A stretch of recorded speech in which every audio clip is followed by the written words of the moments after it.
With what the JCRC does, and I think a lot of people were not familiar until fairly recently.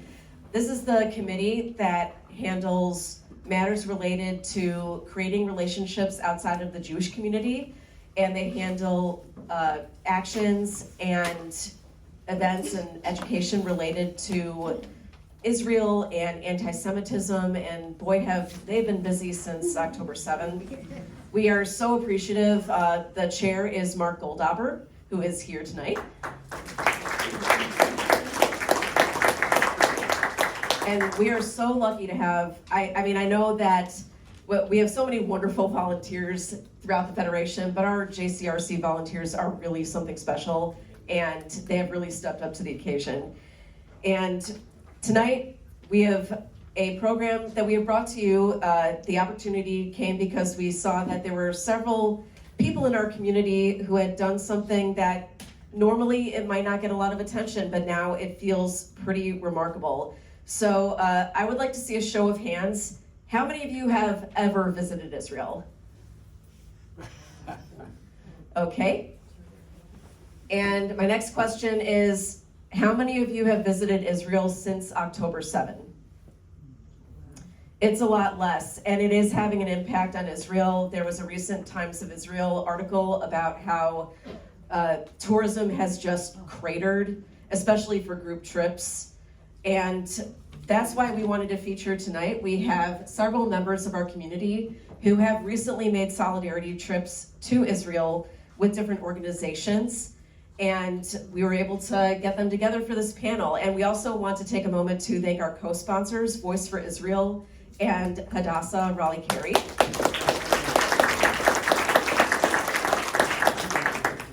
And so we want to take a moment to hear from our panelists about their experience. And at the end, there will be time to ask our panelists questions about what they saw. And if you have any questions about going on a solidarity mission or another trip to Israel right now, you can ask also their opinion, their advice. So tonight we have Seth Cohen. You can give a little wave. Maybe let's save our applause for the end. I know we love applause. Phyllis Kritz, Alan Kritz, and Mike Ross. And then facilitating tonight's discussion is our CEO, Phil Brodsky.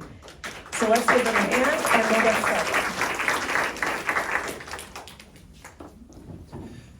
Thank you so much, Jory, and thank you to you and our staff, Beth and Mindy are here, for everything you do to help put on tonight and our programs throughout the year.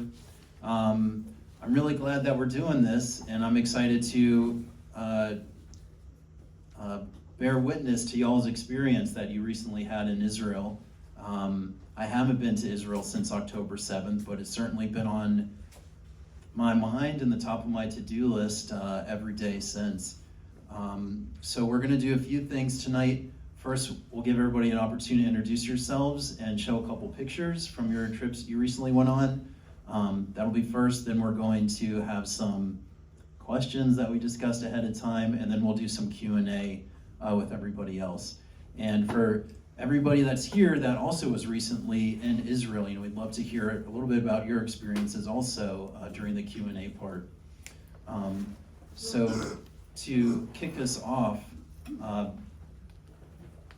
Mike Ross, why don't you kick us off? I believe your photos are first. Oh, are they?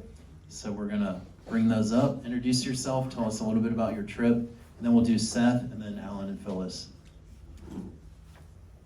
Thank you, Phil. It's a pleasure to be here. I want to thank the Federation, the JCRC, and the JCC for helping to put this together and to see all you out tonight. I heard about the APF trip, which was a medical solidarity trip from Seth Cohen. And I had been on one of their trips 20 years earlier and had a real desire to go at this time. And so I jumped on it. I'm a retired neuroradiologist. And before I got there, before the mission trip started, I spent some time with a family which includes 4 young teenagers that I tutored via Zoom in English. And so the family invited me in, and I can talk about that a little later, but I don't want to take up too much time. I want everybody else to introduce themselves. Yeah. Oh, well, I think what we're gonna do, we're gonna show your pictures. Okay. Or should we, yeah, let's show your pictures and then we'll move on to Seth for his. Well, yeah.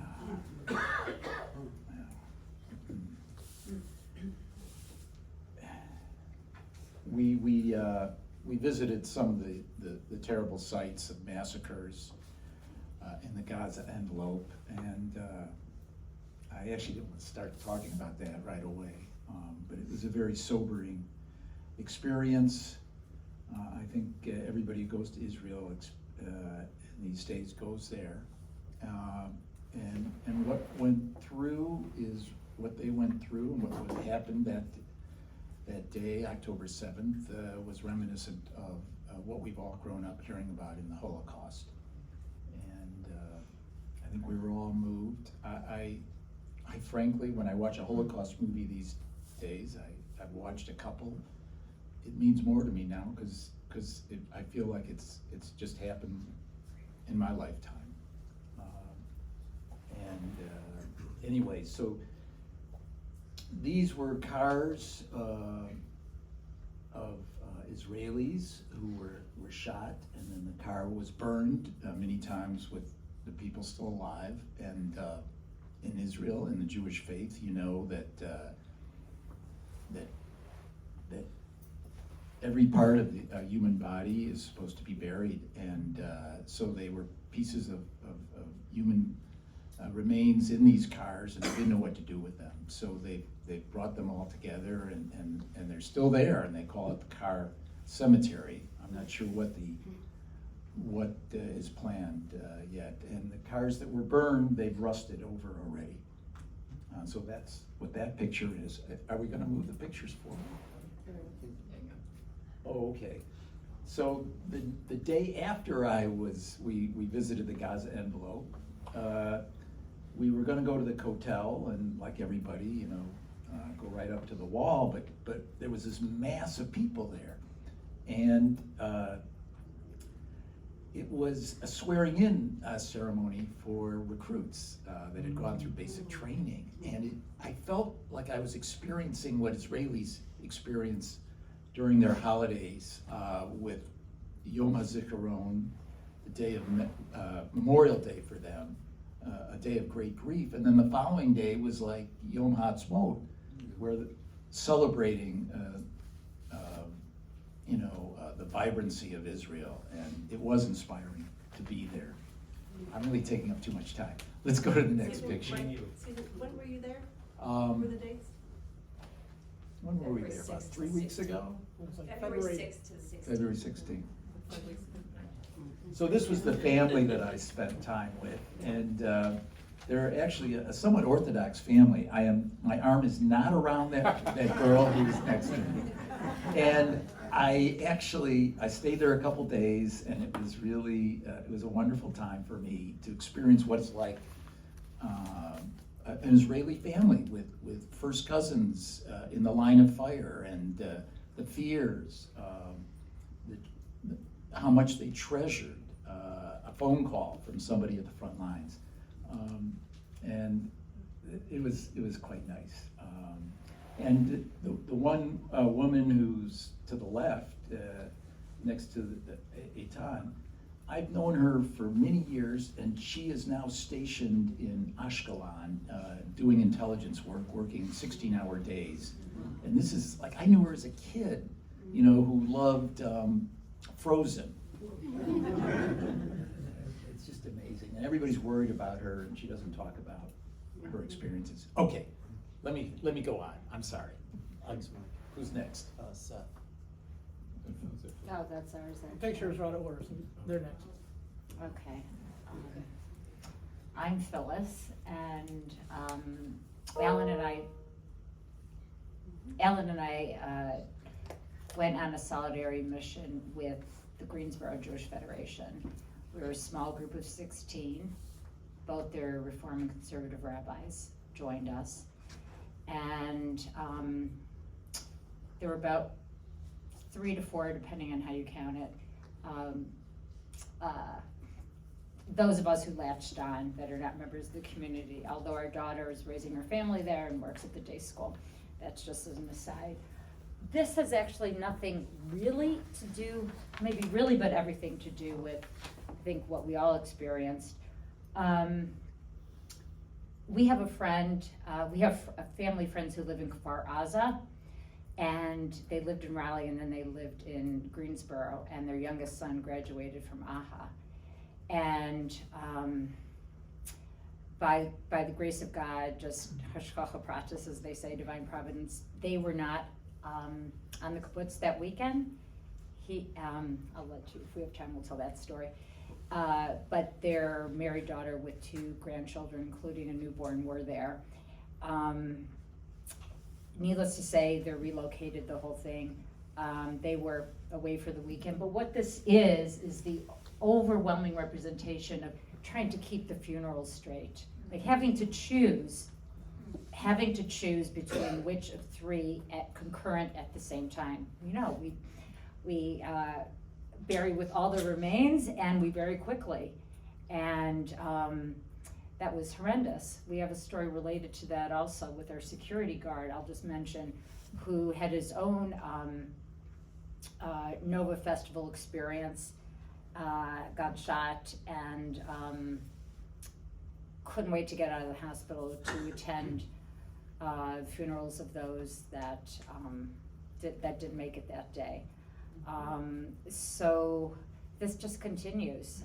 I'm sure those of you who have Israeli contacts, they're still going to funerals. They're still going to funerals, and I'll just leave it at that. But like, this is just an example of it. Like, look at this, 10, 10, 10. Who do you go to? Okay, that's what this is. I don't know what else we contributed. This is Kfar Aza, where our friends lived. I'll let Al speak to this. Hi, I'm Al, and we'll talk about Kfar Aza a little bit later, but this just gives you a sense of the back part of Kfar Aza was where a lot of the young adults This is what lived. we call it. The young generation. Young neighborhood. generation neighborhood, and it was basically kids who've been back from the army and they're trying to figure out what their next step is. And that's the area that's closest to the fence, about a kilometer from Gaza, and that area was infiltrated. And what you're seeing and what we saw rows and rows of was just destruction and murder and hostage taking. And it was, they literally destroyed some of these buildings with rocket propelled grenades. I mean, that's how bad it was. So it was very, very jarring. And we'll go a little later into what the whole Kfar Aza experience was. Do you have any more? Septia. Yeah, you can go to the hostage. This is in Hostage Square in Tel Aviv. I'm Seth Cohen, by the way. And this was we have many remembrances there. I have lots of videos from there of people singing solidarity. This was not part of the hostage rally. I did go to one of those as well. This is just a reminder that Kfar Bibas attended his 1-year-old birthday as a hostage. And they have a huge, like those sand time things there that's 6, 7, 8 feet tall that marks how long that everybody's been hostage. So hostage, even though in this country and in the world it feels like nobody thinks about the hostages and nobody talks about the hostages, it's still front and center in Israel. And I had also sent a picture of the cemetery of the cars, because to me that was one of the hardest things that I saw. It reminded me of seeing suitcases and hair and shoes and Holocaust museums, and you can walk right into those, up to those cards, and trying to imagine what normal 30-year-olds families were thinking as they were being hunted by terrorists. It's hard to imagine.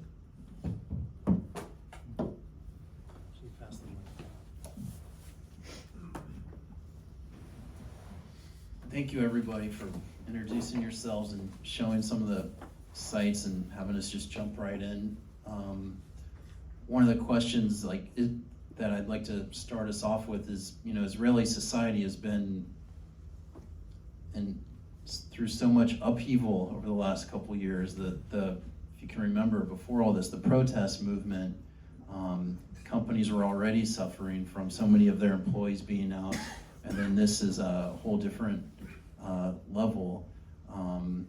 So, I mean, we saw the show of hands. So many of us have been to Israel. We know what it's like.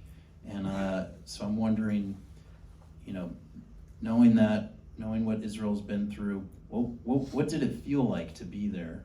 You know, if you could share, like, how does it feel like now? How is that different from maybe past times that you've been there? What does Israeli society feel like right now, being there, being with the people? Whoever would like to start. Alan. So we've been to Israel multiple times before. This was a totally different trip. This was really an October 7th focused trip. We didn't do sightseeing or archaeology or history. This was really to witness, to show solidarity, to grieve, and then to take back what we saw and heard and felt and bring it to as many people as we can, because the word has to get out, because it's clearly not getting out in Western media. It was a totally intense, we were only there literally 3.5 days. I mean, we spent almost, my wife jokes the following weekend we had to go to Florida to clear out my mother's condo. We spent more time in Florida than we did it. But it was a very, it's a very existential time in Israel, I think, as Phil alluded to. On October 6th, Israeli society was extremely divided. It was literally coming apart by the seams. And then I think one of the things we were most impressed about was October 7th happened, and all the protest movements morphed into support movements, using vast amount of Israeli volunteerism at high levels, you know, brilliant people, military people, corporate people, IT people working to try to fill the gaps for the first few months, because there were so many gaps to fill. So we felt that part of Israel coming together, and again, it had only been a few months before they had this 7-month period of terrible, the society ripping itself apart. And there was this question that when we got there, we were there January 28th to February 2nd or 3rd. And so when we had gotten there, it was already a couple of months into the war, but you began to feel a little bit of fragmenting of society.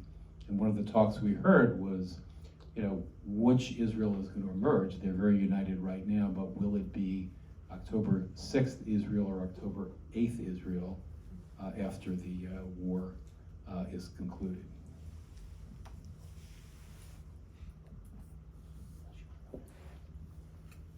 There's a lot of emotions that I think I felt and that I think Israel feels, and I certainly don't want to say that I'm speaking for Israeli society, because I'm not, but I can tell you that my experience, my friends that I met, they're broken. I was heartbroken. I know how hard it was for me with my son over there to try and focus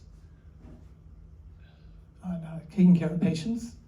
I went out for dinner with 2 friends, and one of their husbands is a cardiologist, and he's been in Gaza for 3 months. And she has 3 children, one who's going to be in the Army next year. Another friend showed me videos of driving past exploding rockets and smoke on the streets as he was going to the hospital, because he happened to be on call at Kaplan Medical Center. They were not involved at that time. He was just getting regular care. I cannot imagine trying to take care of people, knowing that you have people who might be fighting, knowing someone who's been killed, knowing people who have been hostages. And every hospital had a Yizkor section. And there were 2 people I'll never forget. One was a guy who made Aliyah from Peru. He was actually an ENT resident, that's what I do. And he lived in Be'eri. He put his family in the safe room. He went to clinic, place of healing, place of helping, and everybody was killed in the clinic, including him. Another doctor who was working on October 7th at Soroka, taking care of people, got called to the IDF and died on October 8th. And so there's this mix of heartbroken, feeling alone, but amazing resilience of these people.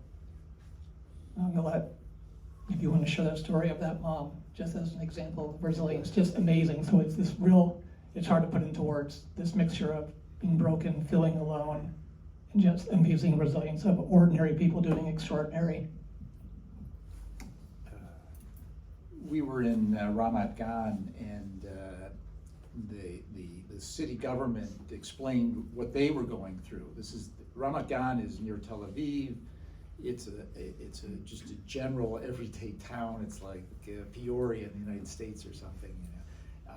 But they were inundated with people who were displaced from both the north and the south. Immediately, the refugees were pouring in, and they were unprepared. Basically, the Israeli government really did not show up for them, and they had to take in all these internal refugees. And this one woman who has 3 children, she oversees the sort of social services for the city. She was at home with her 3 kids, 15, 17, I think 7, and the rockets are coming, and they're all in the bomb shelter, and her 2 oldest had experienced rockets before and had PTSD from that, so they're hysterical. She's in the shelter, and she gets a call that she has to go into work. Her husband's already at work, and she has to for the city. So she leaves the 2 older kids who are already stressed out, taking care of the younger one. And she leaves because she had this obligation to her job and to her people. And I will say that the sense of responsibility that Israelis have for each other and for their country and for the Jewish people is incredible. They dropped everything, and everybody knows the stories of reserves. We have at least one from Raleigh who just immediately got on a plane to serve. It's really pretty amazing. I'll just throw in a statistic. We heard that when they called up the reserves, and they called up hundreds of thousands of reserves, they typically get 80 or 90% actually show up. They had 170% showed up. Amazing. And those that are released are already less than 3 months being called back. I'm thinking of one example. Seth, I didn't get to tell you this, but my dear friend who works at Wolfson Medical Center now, she was there that day. She had come back from a funeral of, there were 2, this Wolfson Medical Center, the head of the hospital, her son was severely injured in North Gaza. Harold, what did I rattle off to you? He was in the ICU, you said, for 3 months, finally got to rehab, and she was just getting back to the hospital. She was, the mom had taken time off. She was the head of the hospital. Taken enough serious time, and again, the young man lost a leg, broken pelvis, etc. Also, anyway, so she came back, and the way colleagues do, this what's made me think about it, Mike. You know, everybody revolving door into her office to welcome her back and to comfort her. And then seemingly the next day, the head of ophthalmology there lost his son and funeral shiva. And the head of the hospital is saying to her head of ophthalmology, you know, just yesterday you were comforting me, and now I'm here comforting you. Yeah. And it just goes on and on like that. And again, just to remind everyone, you know, we know the number of, like, we hear a lot of numbers, hostages, soldiers killed, so there are, I think, 250 IDF soldiers killed in Gaza so far, but the wounded, we don't hear much about that. I mean, I'm sure Mike and Seth can tell us more, but that's a very big number, and that's going to be very, you know, very challenging for Israeli society over the next decade. Just on, so we were on a medical mission, so we went to hospitals and we went to a medical training base in just south of Beersheba. And one of the things they talked about was the care that is given to injured soldiers on the battlefield, and how many more they're saving by some of the things they now do. It's simple things like just putting on tourniquets and providing blood immediately so people don't bleed to death. But what they found was they're having many more wounded, severely wounded, and needing rehab. And it'll be they'll carry those scars for the rest of their lives. One of the things that has stood out to me over the past couple months is how the spirit of the Israeli people and how people are stepping up for each other. It's my understanding that there's 100,000 people within Israel that are still displaced, more than that, from what's going on. A lot of people brought away from the north with the threat up there from Hezbollah. My father-in-law actually lives right outside of Jerusalem. He's a white-collar guy, he's a lawyer. He's volunteering one day every week in a cider factory, labeling cider. And he heard about it from a neighbor who was friends with somebody that worked at the factory. And his wife has a startup, and 25% of their staff have been called up. And people are just filling in for each other. So I'm curious if y'all encountered that, like the spirit of the people. How are people covering for all several of y'all mentioned the displaced Israelis within Israel.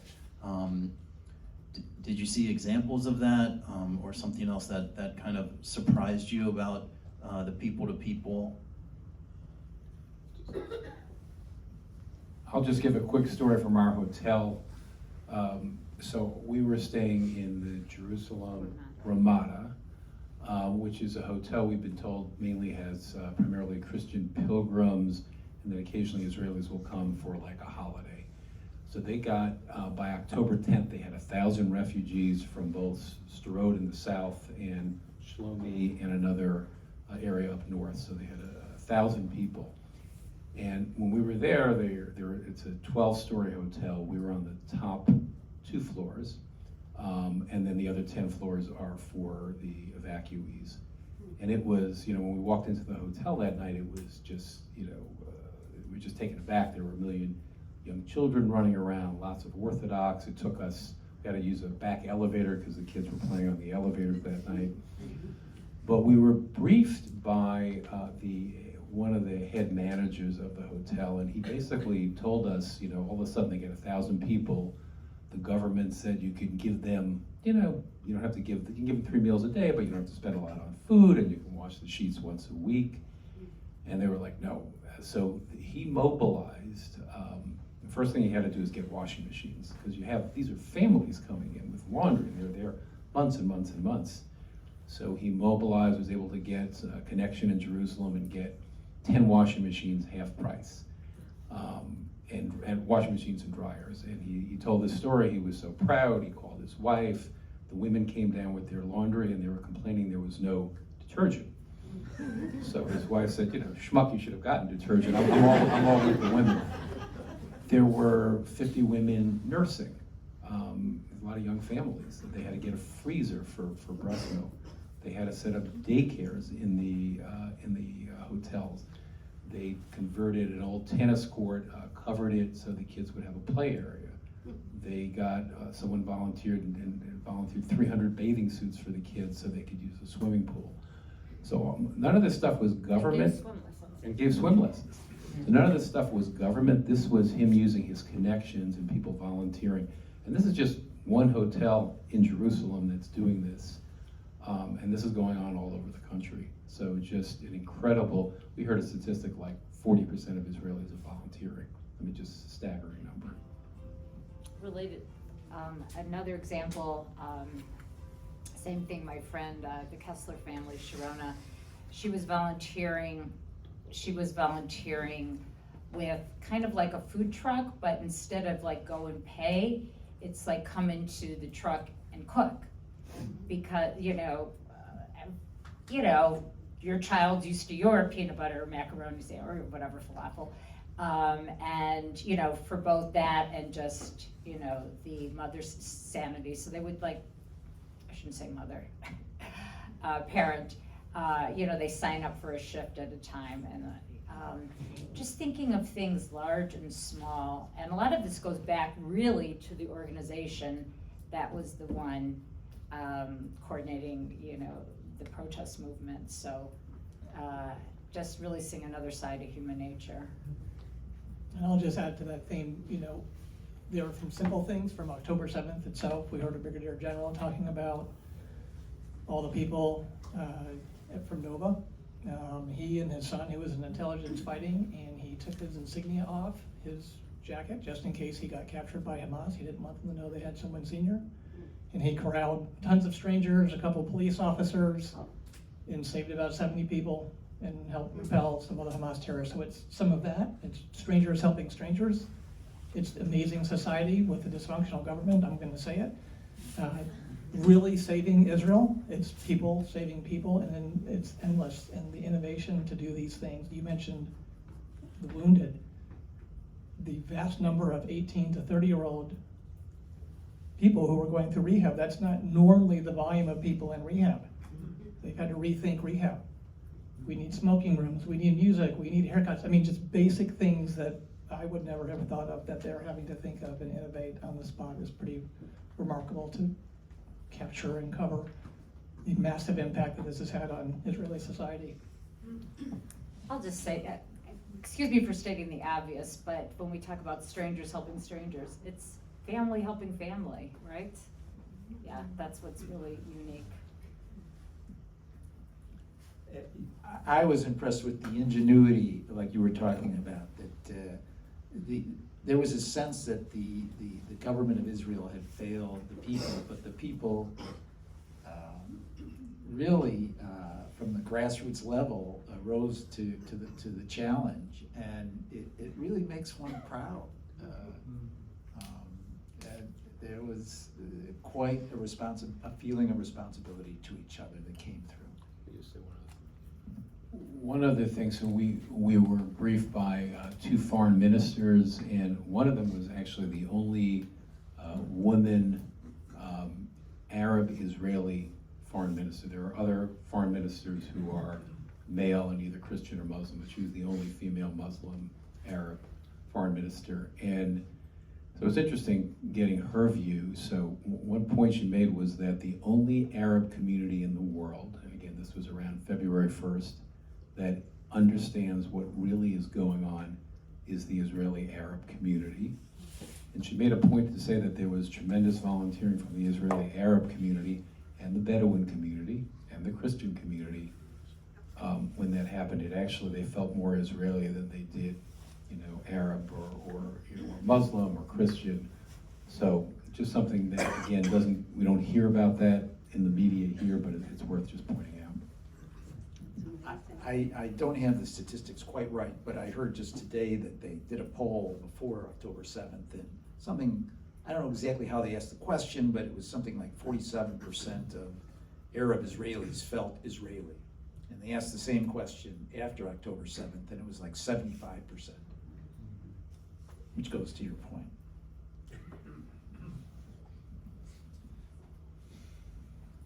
I think I was just thinking about how in a crisis it can sharpen your identity. I know for me how comforted I've felt when we've been together as a community over the past couple months. It's helped me feel more Jewish, and how important that is. When we started with the pictures, it kind of jumped right into the most difficult moments. I mean, the whole thing is difficult.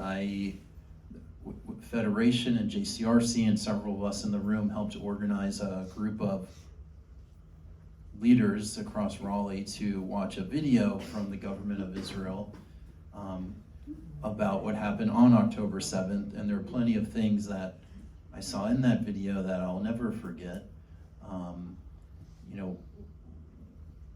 Similarly, what are some of the things that, as you've been back now for a few weeks and sat with it, what's something or a couple things that you think really speak to the experience you had, something that it's just going to stay with you always? Seth?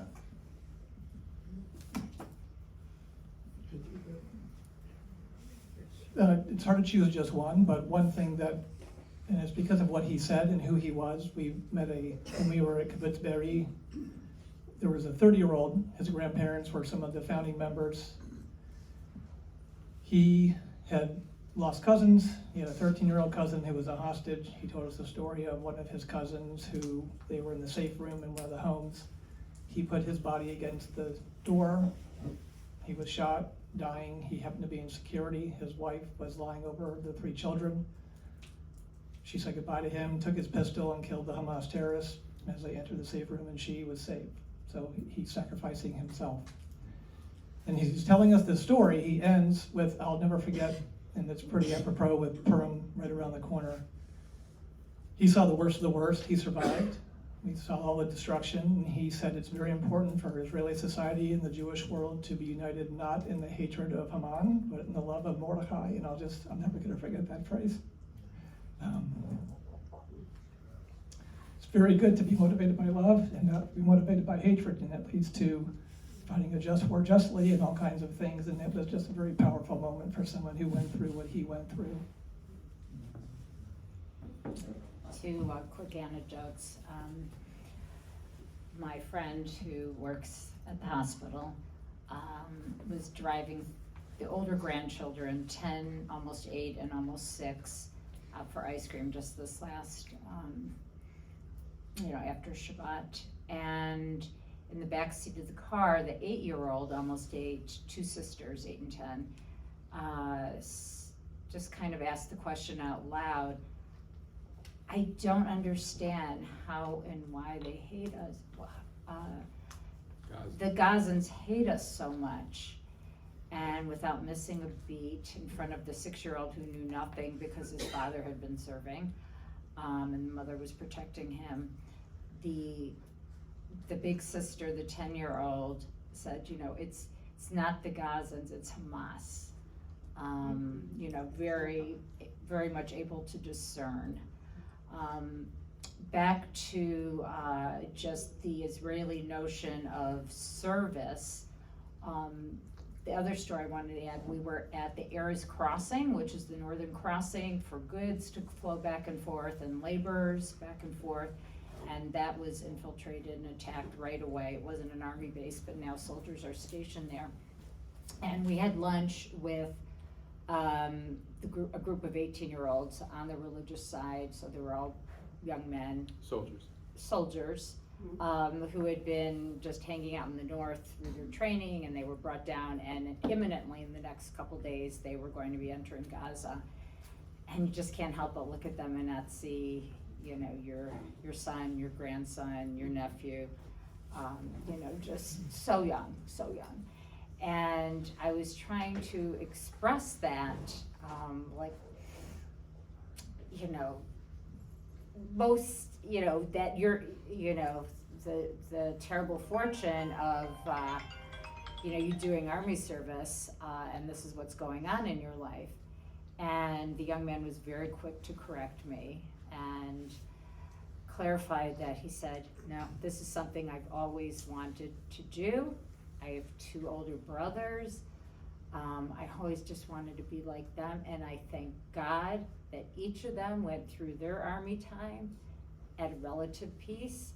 And I have a 14-year-old brother, and God forbid, this situation that we have now continues when it's his turn to serve.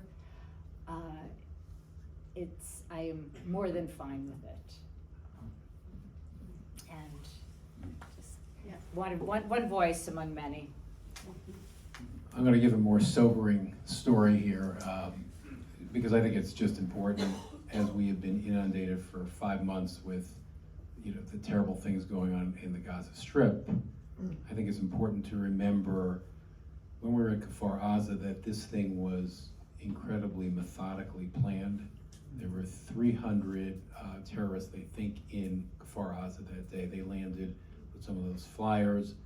They knew the spots where the armory is, and they were shooting down. They shot and killed the 6 men in the kibbutz that were the security people who were trying to get to the armory. They knew everything. And they did things like there were 10-month-old twins in a house. They went in, they killed the dad who had just tried to get out to get some water, and they got into the safe room and killed the mother.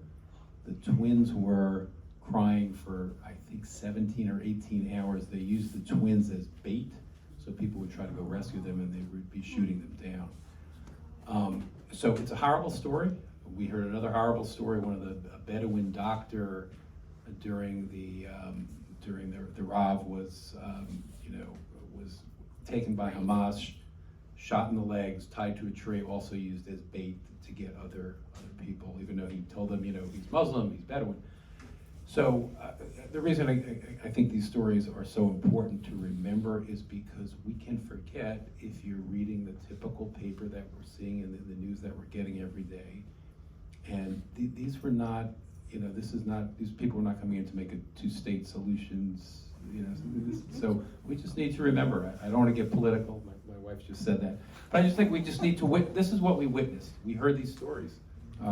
This is what we witnessed. We saw these terrible sights and we heard the terrible stories, and I think I must be suppressing some of it, unfortunately, because everybody said they wanted us to bear witness, they wanted us to tell their stories. But I want to concentrate a little bit on, Seth and I spent a lot of time in medical centers, having talks from physicians and healthcare providers. And one of the things, a couple things amazed me. Every hospital had a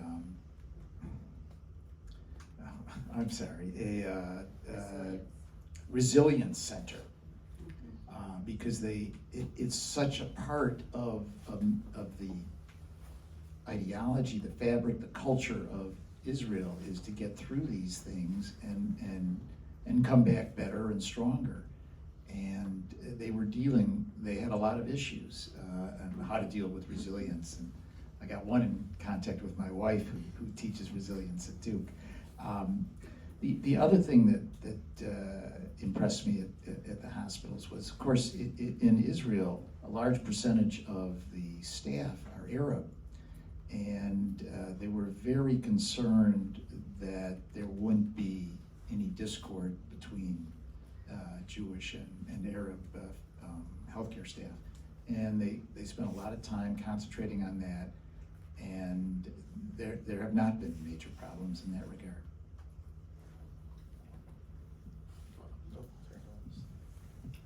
I hate to be the contrary one here, but I'll just make one point, 2 points which I heard. One is that when they brought the hostages back to the hospitals, they made sure there were no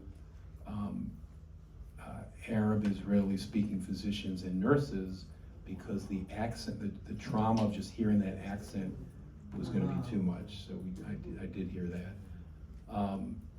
So it's just worth pointing out. And then we heard from a member of the Knesset who was from Sderot, and she is a lawyer. She got into politics primarily. She's for children's advocacy. So she was in her house when Hamas invaded Sderot and took over the police station. She's like a block from the police station. Her daughter was in Kfar Aza at the same time, and they were trying to communicate back and forth. They were both kind of stuck in their safe rooms.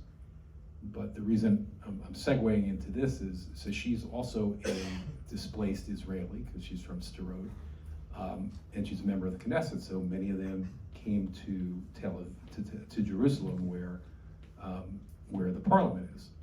However, this is what she told us, because there are so many West Bank Palestinians working in Jerusalem, that the accents just kind of freaked her out, and she ended up moving to Tel Aviv, part-time right now, and just commuting back to Jerusalem. So it's just a real phenomenon that's going on. Go ahead. No. I was just going to add to the sense of, I'm not sure what the exact word is, paranoia, and it's pervasive as well through society. I had a very surreal experience. For all the Hadassah people in the room, we have a relationship between Duke and Hadassah, and I had a resident who's an ENT who I met last year at an Israel meeting for my specialty, and she spent a month with me. She's Arab, Israeli Arab. She landed on October 6th, and she spent the first 4 weeks of the war in clinic and in the OR with me. And actually had already, on October 6th, had already planned for her to come to dinner on October 8th. So I called her and said, "Do you still want to come?" She said, "Yes, that would be great." And she knew my son was there, and she said, "My brother, who lives in the all-Arab town of Taiba, said, here's his phone number. If he needs anything while he's here in Israel, let me know." So there's good, it's just normal life when you're with Arabs and Jews living together. There's a lot of help. I had the pleasure and privilege of consulting with 2 ENTs and 2 Arab speech pathologists on an inpatient in Ruby Medical Center. With the same resident, I met her out for dinner when I was in Israel, was scared to speak Arabic walking her dog in Jerusalem. And so this tension, and when we were at the pediatric rehab hospital, they said they had some issues. They had to kick some families out. There was no major incidents, but the bottom line is they kind of brush things under the rug. And there's no political discussion. You focus on the patient in front of you, because the medical field is 100% the collaboration between Jews and Arabs. Is it like 30% of the physicians in Israel are Arab? It's a very High percentage. Pharmacy's even higher. A nurse and pharmacy, yeah. There was one story at the pediatric rehab site. I think a kid comes in for speech therapy, an Arab kid, and the therapist says, "Will you sing a song?" I guess it was part of like trying to get improved speech.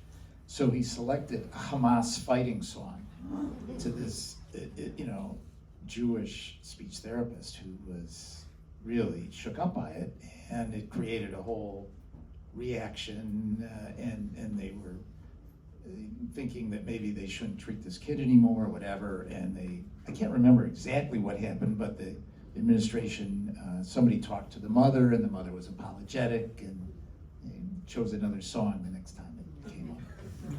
I'll take that.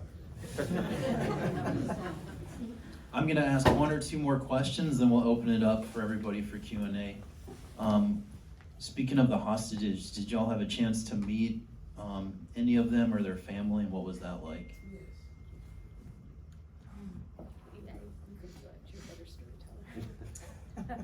So we did meet in Hostage Square, woman probably in her 50s. Oh, so Hostage Square, what did you tell? She brought it up. Hostage Square is in Tel Aviv, outside the art museum, and I think people have been there for months. Some people sleep there. They have tents. A tunnel. A tunnel. They have Simulated. They have a simulated tunnel. They have a piano that was dedicated by a family of a hostage who likes to play the piano, and somebody's always playing the piano. And they're handing out things that we and selling things that can be used as reminders of what's going on, and they're often have demonstrations, I think, once a week. Saturdays. Saturdays. Is that in Rabin Square? No. No, it's outside the art museum.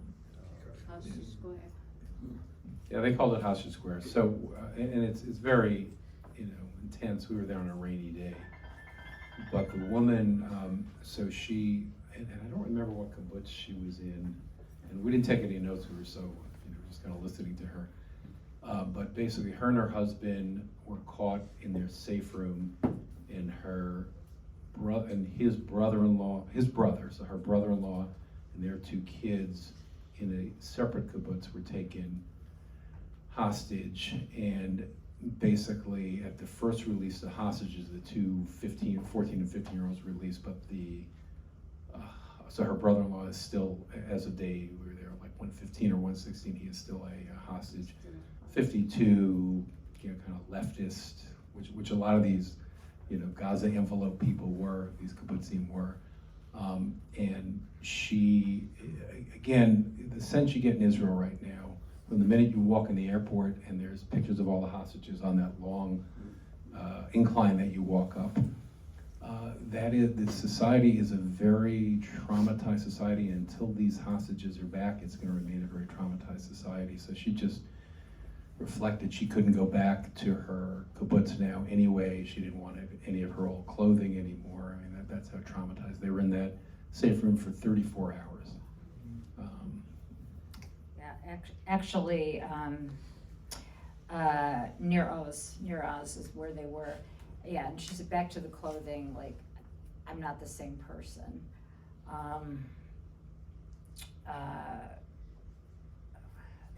The art museum, so that was kind of surreal. The day we visited Hostage Square, it was rainy and it seemed appropriate and dark and gloomy. And when we walked, it was rainy, so we had to go inside the vestibule of the museum to hear her story.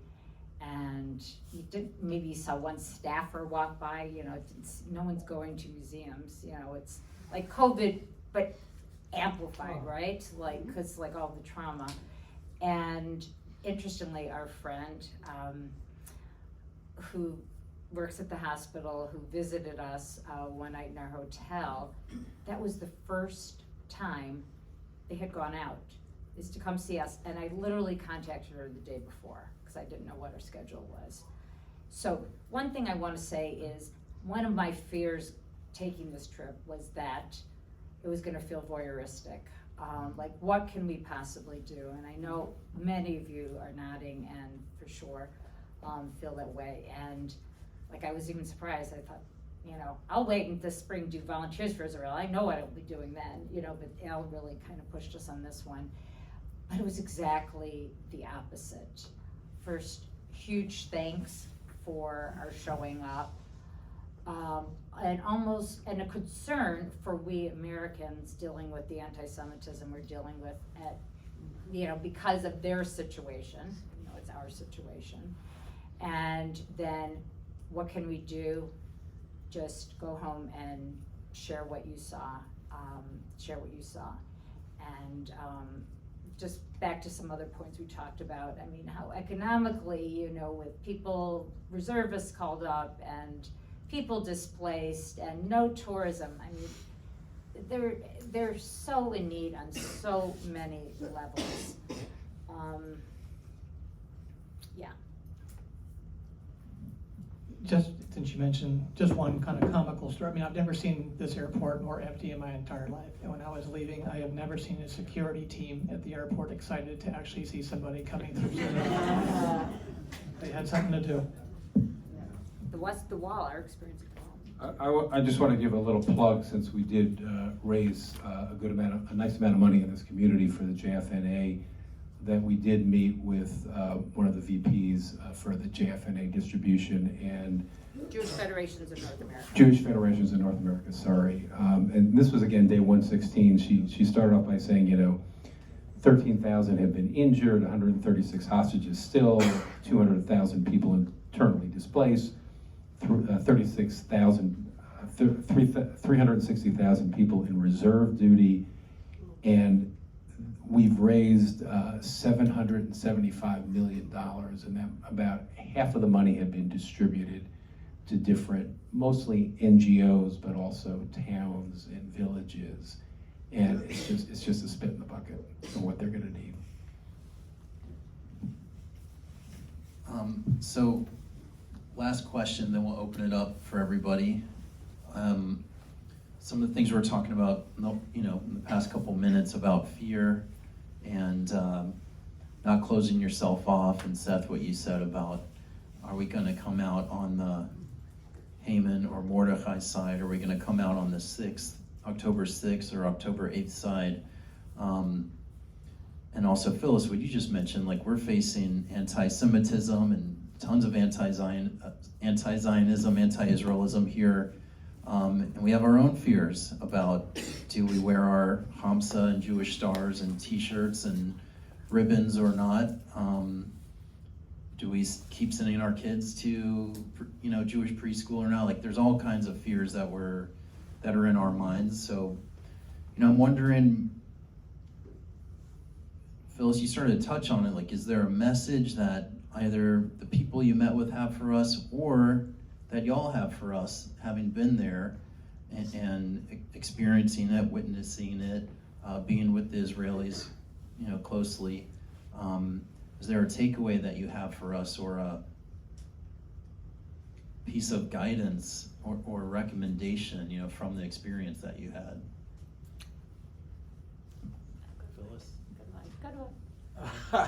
Okay, I'll start. First of all, you know, a lot of people say, were you afraid to go to Israel? A lot of people think, you know, you hear you went to a war zone. Boy, you must have been so afraid. And I never felt fear when I was there, actually. I felt lonely here somewhat, and under duress, and it was somehow very calming to be around fellow Jews who were united together, and that was inspiring. And I felt privileged to be a Jew and part of our story. And of course, as we've said, they wanted their message to get to us, to get back here, that they're fighting the good fight. They're not fighting to kill Gazans. They're fighting to protect their loved ones and to protect the Jewish people. And I found that inspiring. I think because of whatever their spirit, their fortitude, they're going to get through this. And it's a traumatic event for them. They'll never be the same. I read recently somebody Mika Goodman talking about how this is a moment where they woke up and they understood for the first time in their lives that the existence of Israel cannot be taken for granted. And they're all committed to making sure that Israel does continue to exist. And that gives every single person great purpose. And again, it's inspiring. You know, there's a lot of October 7th denial, just like there's Holocaust denial right now. It's incredible, but it's a real phenomenon now that it's either ignored or denied. It's just awful. But one thing I would say, I mean, I agree with Mike, it was almost cathartic to get there. I just felt such a desire to be with Israel and Israelis. I just want to say this point that my son made a couple of months ago, that the hypothetical argument about whether being anti-Zionist is being anti-Semitic maybe made sense in 1920 when most people around the world, very few Jews lived in Israel around the world, and there was really discussion in a lot of different communities whether Israel, you know, what the support was for Israel. Well, you know, 100 years later, greater than half the world's Jewish population lives in Israel. And to me, if you're anti-Zionist, you know, you're anti-Semitic because most of us live there. So I feel strongly about that. Again, my wife will probably say I'm getting too political, but I think it's just an important, because of what we've seen happen. Someone's giving me a thumbs up in the back, okay. You can talk to Phyllis after we're done. No, it's not that I don't feel that way, just appropriate. So I just think that given what we're inundated with and what's happening in the United States and what's happening in Raleigh and in Apex and in Durham, to me, I feel much safer because Israel exists. I think we should all not take that for granted. I think you picked up that I'm much better deferring to others, and I'm going to one-up that by reading words of our family friends in Kfar Aza, their youngest son, the one who went to AHA. About American 25 or so. He's already done his Army service. He's originally was going to go the route of an agricultural career, having been born into a family that, you know, multiple kibbutzim for multiple generations. But he definitely, I think he's interested in now a kind of foreign service, public service career. Hey guys, hope it's not too late, but Phyllis, just a second, Phyllis queried him today, queried that family today, just some thoughts. I'd spoken This is from today. I spoke to his mother and father yesterday. Anyway, hey guys, hope it's not too late, but I can share a few things. The past months have been very tense and difficult for everyone in Israel, and still are, especially for those from the affected areas and those who had to flee their homes. In addition to that, hundreds of thousands have joined the reserve service and risked their lives to serve in the Army, leaving their family and careers behind. Almost everyone knows someone who died or is kidnapped, and for most it's more than one person. The most upsetting thing is seeing the world forgetting what happened here on October 7th and blindly taking the Palestinian side, even people in countries who are close to us. Even though we still have the US support, it's not as strong as it was in the beginning, and it feels like we're almost on our own in this war. There's also a general feel that the war in Lebanon is a matter of time, and it will be much more difficult than the one in Gaza. And the question is, how prepared are we for this scenario? And again, he hails from a historically progressive kibbutz family and community. I think we've all touched on these sentiments, but I think there's definitely, I had a feeling that everybody's forgotten about October 7th. I wanted to go and do something meaningful and show my love and support for Israel and to try and do something with my colleagues and friends over there, which I was privileged to do. And I think privilege is really the word that I felt.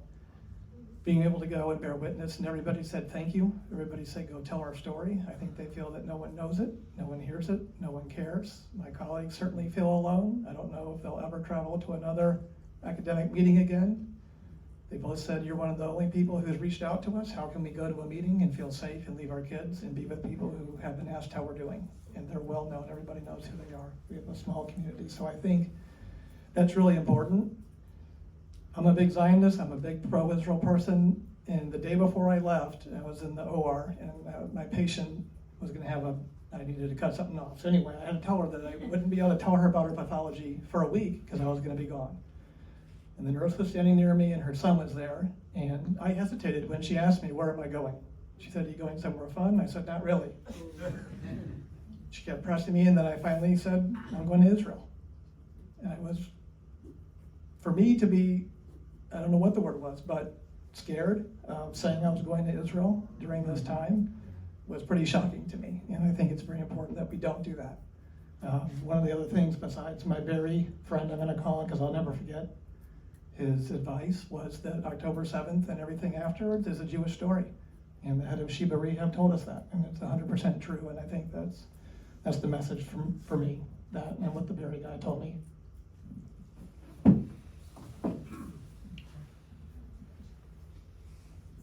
Thank you, everybody, for sharing so far. I know for a lot of people phrase it that we're on the 165th October 7th. You know, really the calendar hasn't turned, especially till all the hostages are home. So we're gonna open up for Q&A. If you do have a question, just please stand. I'll call you, introduce yourself. I'll repeat your question so everybody, you know, just to make sure everybody can hear. Yotam, I see your hand up. Then Mark, I see you. Please. Hi everyone, I changed my name to Daniel Kahana. I'm from Club Z. I will start with a pump up to the people over here. Thank you JCRC, thank you Jewish Federation, and thank you for Mike Ross and his amazing Voice for Israel. You guys are doing an amazing job, and behind the scene we've seen a lot of your help, and on the front we've seen a lot, and I want you guys to know how much they are amazing and special. Thank you guys.